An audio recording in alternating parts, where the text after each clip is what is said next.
स्वागत है हमारे YouTube channel Sinu science world में। तो हम आंखों के बारे में पढ़ रहे थे, जिसमें मैंने आंखों के टॉपिक के अंदर इतने वीडियो बना दिए हैं, लेकिन अब आज का वीडियो बिल्कुल लास्ट है और आंखों के संबंधित उसकी बीमारियों के बारे में बताऊंगा मैं। ठीक है फ्रेंड्स, वीडियो को पूरा जरूर देखिएगा। कुछ मेरे कमेंट्स में, कुछ मेरे कॉल्स में मैसेज भी आए हैं कि भाई साहब आप में थोड़ा कॉन्फिडेंस की कमी है। हाँ भाई, कॉन्फिडेंस की कमी है।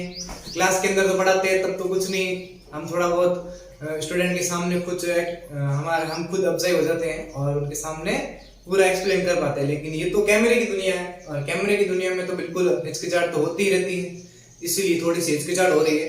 बाकी तो कुछ प्रॉब्लम नहीं है, बाकी सब ठीक है। अगर आपको वीडियो पसंद आए लाइक करें, कमेंट करके बताएं कैसा लगा। आज मैं आपको बताऊंगा आंखों के संबंधित उसकी बीमारियां। ठीक है फ्रेंड्स, चलिए शुरू करते हैं। तो मैंने आंखों की दृष्टि के बारे में हम चल रहे थे, जिसमें मैंने 4 प्रकार बताए थे। उसमें मैंने दो तो प्रकार आपको करवा दिए, द्विनेत्री और एक नेत्री। इसमें 2 प्रकार रह गए हैं। एक तो था टेलीस्कोपिक और चौथा था इसका स्कोपिक। ठीक है ना।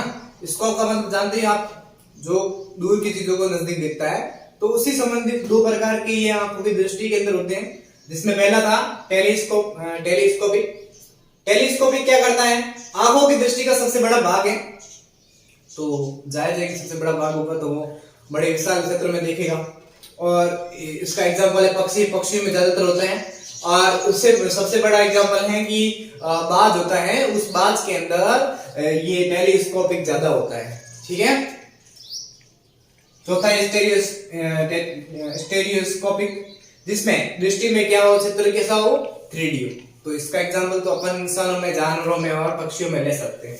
ठीक है फ्रेंड्स, चलिए नेक्स्ट चलते हैं। आपको संबंधित रोग है कुछ, एक बार नाम पढ़ लेते हैं। फिर ग्लूकोमा, नेत्र दृष्टिदोष, जरा दृष्टिदोष, भेंगापन, मोतियाबिंदु और वंध्यता। इन सभी रोगों के बारे में मैं आपको जानकारी दूंगा। आंखों के संबंधित सारे रोग बताऊंगा। तो इससे बाहर आपके एग्जाम में कभी भी एग्जाम क्वेश्चन नहीं आएगा कि आंखों के संबंधित रोग सर ने बिल्कुल नहीं पढ़ाया और आ गया, नहीं। इनसे ही आपके संबंधित रोग के बारे में पूछा जाएगा कि आंखों में कौन सा रोग होता है। ज्यादातर तो मोतियाबिंद, निकट दृष्टिदोष और जरा दृष्टिदोष के बारे में बताते हैं। और रंध्रुति रोग के बारे में कभी कभी क्वेश्चन आ जाता है कि क्या करना चाहिए इसके लिए भी। तो मैं इसके लिए भी आप अलग से वीडियो बना दूंगा कि यदि आपको ऐसा रोग हो जाए तो आपको कौन सी सावधानी रखनी चाहिए। ठीक है फ्रेंड्स, चलिए इतना लिखिए। आंखों के संबंधित रोग में चल रहे थे, जिसमें मैंने सबसे पहला रतौंधी रोग बताया था। तो रतौंधी रोग के बारे में थोड़ा पढ़ेंगे। रतौंधी रोग ये रोग होता है तो उस व्यक्ति को शाम के समय या रात्रि के समय बिल्कुल नहीं दिखता है। ठीक है फ्रेंड्स, तो अगर इस रोग को दूर करना है तो इस रोग को दूर करने के लिए इसमें विटामिन ए की पूर्ति करनी पड़ेगी। और ये रोग होता क्यों है, क्योंकि विटामिन ए की कमी हो जाती है। ठीक है फ्रेंड्स, तो विटामिन ए की पूर्ति करने के लिए आपको ज्यादा से ज्यादा गाजर का सेवन करना चाहिए और हरी सब्जियां और सबसे ज्यादा पीले रंग के फल खाने चाहिए। और यदि पीले रंग के फल खाने से आपके शरीर के अंदर विटामिन ए की पूरी तरह से पूर्ति हो जाती है। इसीलिए आपको रतौंधी रोग के निदान के लिए आपको केवल और केवल हरी सब्जियां, गाजर और पीले रंग के फल खाने चाहिए। ठीक है फ्रेंड्स, ऐसा एक रोग है जेरोपैथिया, जिसमें आपको विटामिन ए की कमी हो जाती है और इससे ये रोग हो जाता है। ठीक है फ्रेंड्स, नाम अलग अलग है लेकिन ये भी क्या है, विटामिन ए की कमी से ही होता है। और ये बता देता हूँ, इसकी कमी पूर्ति के लिए आपको निदान के लिए क्या करना पड़ेगा, इसके उपचार के लिए हरी सब्जियां खानी पड़ेगी और गाजर का अधिक से अधिक सेवन करना चाहिए, जिससे आपकी विटामिन ए की कमी पूरी हो जाती है। यदि आपको जेरोपैथीलिया रोग हो जाता है तो जेरोपैथीलिया के रोग के लिए आपकी आंखों के अंदर सूखापन ज्यादा जाता है। ठीक है फ्रेंड्स, यही इसकी पहचान है। यदि आंख के अंदर आपको ज्यादा सूखापन है तो इसके अंदर कौन सा रोग है आपको, कि जेरोपैथीलिया रोग हो गया है आंखों की दृष्टि के अंदर। ठीक है फ्रेंड्स, चलिए नेक्स्ट रोग कौन सा है, निकट दृष्टिदोष। नाम तो निकट दृष्टिदोष है, लेकिन होता कौन सा दोष है, देखिए। इस दोष में निकट की वस्तु दिखाई देती है परंतु दूर की वस्तु दिखाई नहीं देती है। नाम तो क्या है, निकट दृष्टिदोष, यानी कि निकट की चीज नहीं दिखनी चाहिए लेकिन इसमें तो क्या निकट की चीज तो दिख रही है लेकिन दूर की चीज आपको दिखाई नहीं दे रही है, तो आपको कौन सा रोग हो गया है? निकट दृष्टि दोष, जिसे मायोपिया रोग भी कहते हैं। ठीक है फ्रेंड्स, और मैं बताता हूँ ये रोग क्यों होता है, इसका कारण क्या है। इसका कारण यही है कि प्रतिबिंब रेटिना के पीछे बनता है। ठीक है, तो रेटिना के बारे में जानकारी आपको पिछले वीडियो के अंदर दे दी है, तो आप पिछले वीडियो में जाकर के रेटिना की स्थिति देख लीजिए। और अब बताता हूं मैं कि इसका प्रतिबिंब होता है वो रेटिना के पीछे बनता है। ठीक है फ्रेंड्स, तो जैसे ये रेटिना है और रेटिना के पीछे मैंने आपको पिछली वीडियो के अंदर बता दिया है कि रेटिना कहाँ होता है, तो आप समझ जाइए कि उसके पीछे क्या प्रतिबिंब बनेगा। ठीक है फ्रेंड्स, तो उससे वो कौन सा रोग बताता है? निकट दृष्टि दोष। इसके उपचार के लिए क्या करें? अवतल लेंस का प्रयोग करें। आपके आंखों के ऊपर एक चश्मा लगेगा, उस चश्मे में जो कांच होता है वो कांच कौन सा होगा भैया? अवतल लेंस होगा। ठीक है फ्रेंड्स, चलिए इतना लिखे और इसके बारे में थोड़ी और जानकारी पढ़ रहे थे, जिसमें अभी बताऊंगा मैं दूर दृष्टि दोष के बारे में। थोड़ी देर पहले मैंने आपको निकट दृष्टि दोष के बारे में बताया था। ठीक है, तो दूर दृष्टि दोष में क्या होता है, आपको इसके अंदर दूर की वस्तु तो दिखाई देती है लेकिन नजदीक की वस्तु बिल्कुल भी दिखाई नहीं देती है। तो आपको आंखों के अंदर कौन सा रोग हो गया है? दूर दृष्टि दोष। इसका दूसरा नाम क्या है? हाइपरमेट्रोपिया। हाइपरमेट्रोपिया। ठीक है, तो आपको एग्जाम के अंदर क्वेश्चन आ जाए तो दूर दृष्टि दोष का नाम आपको चेंज करके भी दे सकते हैं कि कहीं पर आपके दूर दृष्टि का नाम न लेकर के क्या दे दिया जाएगा? हाइपरमेट्रोपिया।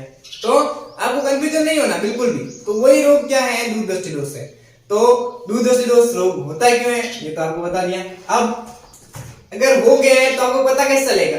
कैसे पता चलेगा? इस दोष में प्रतिबिंब होगा और रेटिना होती है ना, रेटिना से पहले बनता है, जिससे मतलब रेटिना के ऊपर बरोबर नहीं बनता है ना, इसीलिए तो दूर दृष्टि दोष रोग हो गया। तो रेटिना से थोड़ा सा पहले बनेगा। ठीक है, तो इससे आपको पता चल जाएगा कि अपन को दूर दृष्टि दोष रोग हो गया है। अगर इसका इलाज करना है तो क्या करना पड़ेगा? उत्तल लेंस का प्रयोग करना पड़ेगा।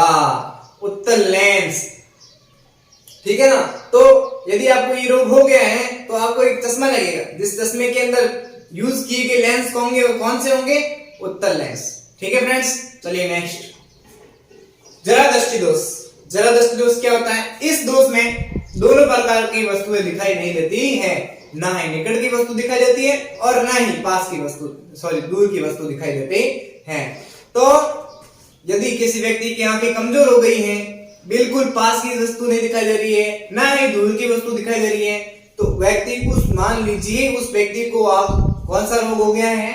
जरा दृष्टि दोष। ठीक है, और इसका उपचार के लिए क्या लगेगा? द्विफोक्सी लेंस लगेगा।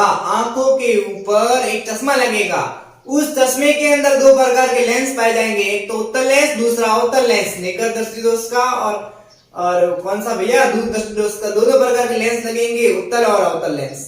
आई बात समझ में? चलिए इतना लिखिए। अब मैं थोड़ा सा और रोगों के बारे में जानकारी देता हूं। एक रोग होता है मोतियाबिंद रोग। उम्र बढ़ने के साथ साथ में पक्षमापी पेशियां ढीली पड़ जाती है, इस कारण लेंस चपटा होकर के अपारदर्शक हो जाता है, जिससे व्यक्ति को दिखना बिल्कुल बंद हो जाता है।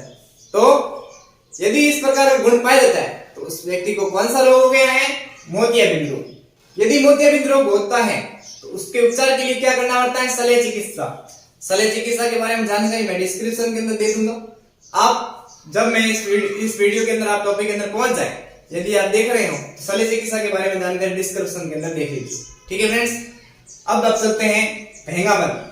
आंखों के अंदर टेढ़ापन आ जाता है, आंखों के गोलक एक दूसरी तरफ दूसरी तरफ हो जाता है। ऐसा क्यों होता है? क्योंकि नेत्र गोलक को सीधा रखने के लिए उसके अंदर 6 प्रकार की कंकाल कोशिका पाई जाती है, 6 प्रकार की।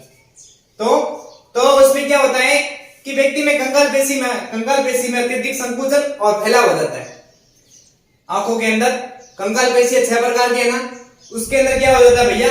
अत्यधिक संकुचन हो जाता है, यहाँ पे वो फैल जाती है, जिसके कारण आंखों के गोलक होते हैं वो पीछे हट जाते हैं। आंखों के गोलक जैसे पीछे हटते हैं तो उसमें आंखों के अंदर तिरछा बना जाता है, जिससे आंख तिरछी हो जाती है और उस व्यक्ति को भेंगापन रोग हो जाता है। ठीक है फ्रेंड्स, भेंगापन रोग तो आप सामान्य व्यक्ति में देखते ही हैं। ठीक है, तो इसके इलाज के लिए भी ऑपरेशन की जरूरत पड़ती है। तो उस ऑपरेशन के अंदर आपको 6 प्रकार की कंकाल पेशियां नहीं लगाई जाती हैं और उसमें उस व्यक्ति की आंखें बिल्कुल प्रॉपर लेके आ जाती हैं। ठीक है फ्रेंड्स, इतना लेके और अब इसका लास्ट टॉपिक पढ़ेंगे। तब तक वंध्यता क्या होता है? कलर ब्लाइंडनेस, जिसको दूसरा नाम क्या कहते हैं? कलर ब्लाइंडनेस इंग्लिश में बोलते हैं, डाल्टनिज्म जिसका इसका दूसरा नाम है। यदि किसी व्यक्ति को वंध्यता रोग हो जाता है तो उसमें आपको किस प्रकार के गुण दिखाई देते हैं? यह इस रोग में ग्रसित व्यक्ति को लाल और हरे रंग का व्यक्ति को उसके अंदर पता नहीं लग पाता है। उस व्यक्ति को पता नहीं चलता है कि लाल रंग कौन सा है और हरा रंग कौन सा है, उसमें विभेद नहीं कर पाता है। तो इस प्रकार के अगर इस प्रकार का गुण पाया जाता है तो समझ लीजिए उस व्यक्ति के अंदर कौन सा रोग हो गया है? वंध्यता रोग हो गया है। इसकी खोज किसने की थी? हॉफनर ने। किसकी आंख में की थी? डॉस्टन ने, डॉस्टन की आंख में। एग्जाम के अंदर एक क्वेश्चन पक्का बनता है, यदि वंध्यता रोग का खोजकर्ता कौन है तो वो है हॉफनर। और इसके अंदर ऑप्शन आपको डॉस्टन का भी दे देते तो आपको इसके अंदर कंफ्यूजन नहीं बना है। डॉस्टन इसका आंसर सही नहीं है, इसका आंसर सही कौन है? हॉफनर है। ठीक है, ये एक प्रकार का आनुवंशिक रोग है। यदि किसी व्यक्ति के अंदर हो जाता है तो उसके बच्चे में या फिर उसके अंदर परिवार के अंदर सभी के अंदर पाया जाएगा। ठीक है, तो ये एक्स असंलग्न प्रभावी है और एक्स असंलग्न प्रभावी को शॉर्टकट में लिखा है एक्स लिंक्ड रेसिसडाइटिस। ठीक है, तो ये एक प्रकार का संलग्न प्रभावी रोग है। कैसे बताता हूं मैं आपको। ज्यादातर महिलाओं में होता है, ठीक है, और वही लाल और हरे रंग में विभेद नहीं कर पाती हैं, तो इस प्रकार के रोग की गुण उसमें पाया जाता है। हीमोफीलिया रोग जीन को सी से प्रदर्शित किया जाता है। अगर इसकी रिपोर्ट आ जाए तो इस रिपोर्ट के अंदर कैसे दिखाते हैं? पुरुष के अंदर यदि स्वस्थ व्यक्ति है तो उसके अंदर कैसा दिखाई देता है? XY। यदि उसके अंदर रोगी है तो उसके अंदर X की घात में C आ जाएगा। ठीक है, तो इस प्रकार की रिपोर्ट के अंदर दर्शाया जाएगा। यदि महिलाओं के अंदर है तो डबल X होता है, मैंने आपको बताया है। ठीक है ना, पेरेंट नहीं बताया तो कोई बात नहीं, अगली बार है वीडियो में इसकी जानकारी दे दूंगा। महिलाओं के अंदर 2 प्रकार के जीन होते हैं, X। ठीक है, तो X के अंदर देखिए X के ऊपर C आ गया तो वो वाहक हो जाता है। और वाहक क्या होता है इसके बारे में बता देता हूं मैं। X की घात C, तो इस प्रकार के यदि रिपोर्ट में आ जाए तो वो व्यक्ति इसका रोगी पाया जाता है। वाहक क्या होता है? वाहक के अंदर जानकारी मैंने इधर कॉर्नर में दे दी है। वाहक जिसको स्वस्थ रोग नहीं लेकिन रोगों को फैलाने की क्षमता होती है उसे क्या कहते हैं? वाहक। समझ में आई? तो ज्यादातर किसमें पाई जाती है? महिला, और महिलाओं के वजह से ही उसके अंदर आनुवंशिक रोग आ जाता है और यह ज्यादातर बढ़ता रहता है, पीढ़ी दर पीढ़ी बढ़ता रहता है। ठीक है फ्रेंड्स, यदि वीडियो पसंद आया तो लाइक कीजिए, कमेंट करके बताइए कैसा लगा, और कमेंट बॉक्स में यह भी लिखिएगा कि आपको नेक्स्ट टॉपिक कौन सा पढ़ाया जाता है, कौन सा पढ़ाया जाए। क्योंकि मैंने आंख के अंदर पूरी की पूरी डिटेल के साथ में, मैंने आंख के अंदर पूरे के पूरे वर्णन के साथ में पूरी जानकारी दे दी है। यदि आंख के बारे में थोड़ी बहुत जानकारी रह गई है, यदि आपके मन में कुछ सवाल उठते हैं तो कमेंट बॉक्स में जरूर बताइएगा। ठीक है फ्रेंड्स, चलिए, अगर आप नए हैं इस वीडियो को, इस चैनल को सब्सक्राइब करें और ज्यादा से ज्यादा लोगों में शेयर करें। अब तक हमारी साइंस क्लास में हमने 3 टॉपिक पूरी तरह से क्लियर कर लिए। मानव शरीर के अंदर पाई जाने वाली ग्रंथियां, मानव शरीर का पाचन और मानव शरीर की आंख। ठीक है फ्रेंड्स, इसके अंदर आने वाले सवालों के बारे में, इसके सवाल कौन कौन से आते हैं, कैसे बनते हैं, इसकी मैं अलग से वीडियो तैयार करूंगा और मैं आपको जरूर बताऊंगा। ठीक है फ्रेंड्स, चलिए, ज्यादा से ज्यादा लोगों में शेयर करना बिल्कुल ना भूलें। जय हिंद, जय भारत।